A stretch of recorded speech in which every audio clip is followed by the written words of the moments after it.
Velkomin. Takk. Það eru stelpurnar eiga að leika á miðvikudag móti Stjörnunni. Hvernig svona spáir þeim leik? Ég er ekki stelpurnar búin að gera góða hluti. Ég held, hvað ég að segja, 2-1 eða? Já, ég spáði því, 2-1, sigur.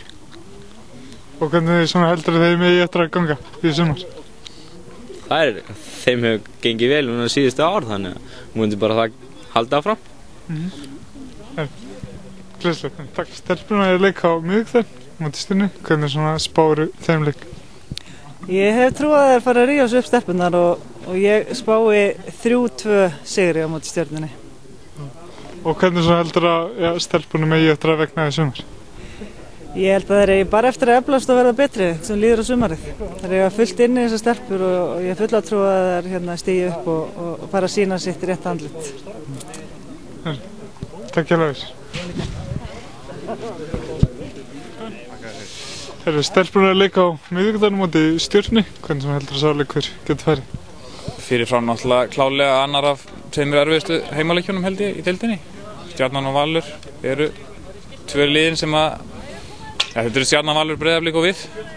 Og ég held að okkar stelpur hljóti nú að vilja sanna ýmislegt eftir síðasta leik. Og ég þori nú ekki að spá en við töpum ekki leik. Ég er alveg viss um það.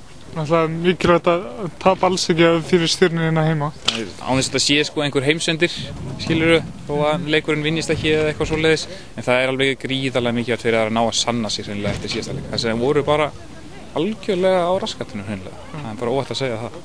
Og hvernig það leggst sumari á stelpunum við? Það leggst bara ágætlega í mig. Það er náttúrulega liðið að ganga í gennum breytingar og allt á 10 þjálfaraskipti náttúrulega eins og menn þekkja.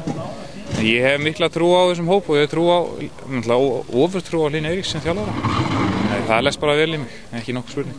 Takk fyrir það.